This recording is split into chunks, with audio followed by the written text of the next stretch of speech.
আসসালামু আলাইকুম আরহামাতুল্লাহি ওবারাকাতু। সম্মানিত দর্শক ভাই ও বোনেরা,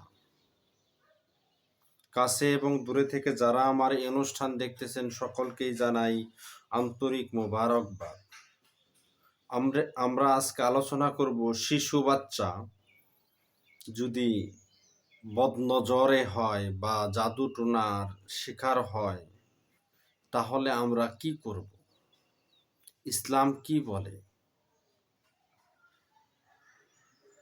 হাকিমুল উম্মত আশরাফ আলী থানভী রহমতুল্লাহি আলাই তার কিতাব কুরআনি আমালের মধ্যে লেখেন, যদি কোনো শিশু বাচ্চা বদনজর কান্নাকাটি করে এরকমের অনুমান করা যায় যে ছেলেটিকে জাদু বা বদনজর করা হয়েছে, তাহলে আমরা একটি কাজ করতে পারি। এই কাজটি করলে আমাদের শিশু বাচ্চা আল্লাহর রহমতে হেফাজতে থাকবে।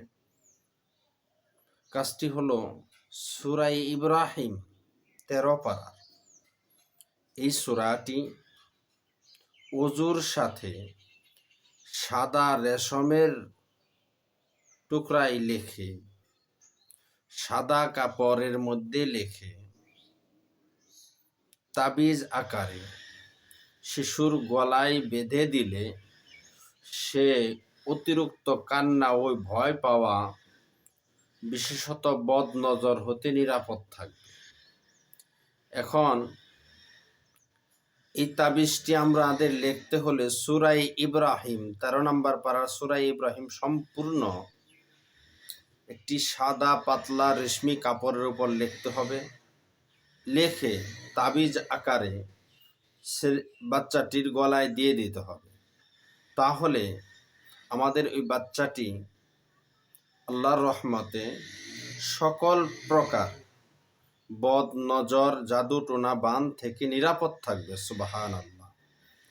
সময় মতো মায়ের দুধ ছাড়াতে চাইলেও যদি কোনো সমস্যা হয় তবে এই তাবিজ গলায় থাকলে তা অনেক সহজ হবে। এজন্য আমাদের যাদের শিশু বাচ্চা রয়েছে, আমরা যদি ইচ্ছা করি এই আমলটি আমরা সকলেই করতে পারবো। আল্লাহ তাআলা সকলকে তৌফিক দান করুক, আমিন।